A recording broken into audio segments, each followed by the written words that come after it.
tudi kaj zgodi. Je še kakšno vprašanje? Kje so bile pa izvedene te laboratorijske analize? Mi laboratorijev ne razkrivamo, samo niso bile narejene v Sloveniji, ampak je bil certificiran laboratorij in certificirana metoda. Pardon, akreditiran laboratorij pa certificirana metoda. Hvala, Marjana. Še Darja? Ja, tole, zdaj vsak je po svoje predstavo, a se vi lahko kakorkoli združite, pa nekako bolj sodelujete, da nekako bolj povezam, da ste zelo zgledali, pa vsak je svoj vidik nekako analiziral. To je že zelo pomemben korak naprej. Drugje tega niso naredili. Tako da... Aha, ja.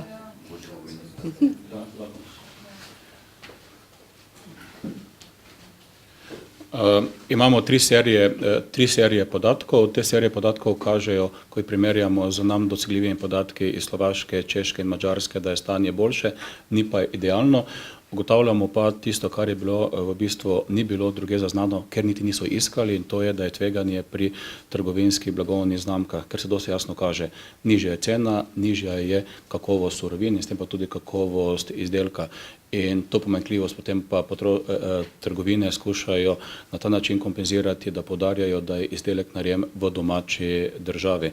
Ker je to novo tveganje, bom na to novo tveganje opozoril svet ministrov, ki poteka ponedeljek in torek, in ker je to področje, ki je sedaj za nas novo odkrito tveganje, pomeni, da se bomo poglobili za neko dosti širšo paleto, tako da bodo v naslednjih mesecih rezultati bolj statistično značilni. Kak je težko povzetek narediti iz gradiva, ki ima 60 strani? Martina, ima še eno vprašanje? Ja. A boste šli z enako ekipo naprej, ste se mogoče že dogovarjali, nekaj ste rekli, da boste šli večji število? Mi smo se danes tukaj srečali. Zdaj morate vedeti, da vsak ima svoje pristojnosti. Uprava za varno hrano je pač organ v sklopu ministrstva. To jasno, tu nekatere stvari so ugotovili, to bo postalo del njihovega rednega dela, rednega monitoringa. Meni je zelo pomembno, kar je generalni direktor že povedal, da je naša uprava vključena v koordinacijo tistih držav, ki menijo, da je to problem. Videli ste, to je pred držav in mi smo aktivno vključeni, tako da izmenjujemo akcije, izmenjujemo informacije in se koordiniramo pri delu za naprej. Kar se tiče inštituta za nutricionistiko, on je aktiven na tem področju, potrebno je ugotoviti, kako dalje. Kar se pa tiče potrošniške organizacije, se morate prej zavedati, da mi moramo delati preko javnih razpisov. Tu v tem primeru nam je Ministrstvo za gospodarstvo, iz njihove baze smo videli, da imamo dve pri njih registrirani tovrstni, šli smo v javni razpis in pogoje je izpolnjevala ta, ki nam je tukaj predstavila. Hvala. Eno stvar dodala, namreč na evropski ravni v okviru Evropske potrošniške organizacije BEUK, katere članica je tudi Zveza potrošnikov Slovenije že od 95. leta, imamo posebno podskupino na to tematiko, tako da bomo tudi tam pogledali, na kakšen način bi pravzaprav z evropske ravni poskušali dosegati boljšo kakovost.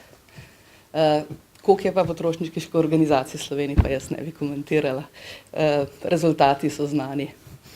Če doktor Posedi želi nekaj povedati? Ja, zdaj, ko se pogovarjamo o vprašanjih kakovosti, mogoče poudarek, poznamo različne vidike kakovosti. V industriji govorijo o kakovosti surovin, da lahko neke izdelke izdelajo.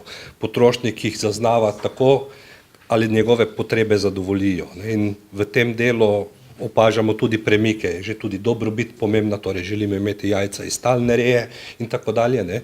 Zdaj, uprava dela dejansko v tem delu in mogoče komentar, mi recimo izdelkov Rio Mare pa tisti, ki je bil v konzervi in ki je bil v tubi, ne bi uvrstili kot enak izdelek z našega vidika. Torej, deklaracije se razlikujejo, oblika je drugačna, vidik potrošnika, tudi sam osebno, pa bi se čutil zavedenega. Zato so razlike v pristopih in zaradi tega tudi vprašanje, ali je potrebno delati na zakonodaji, torej določiti, kaj je tista stopnja enakosti v zaznavi potrošnika, kjer lahko izhajamo iz tega. Morate vedeti, ne vem, imamo predpisano recimo kranjska klobasa, ima recepturo predpisano, pa vse pa imajo tekmovanja, pa so ene boljše od drugih. Ne?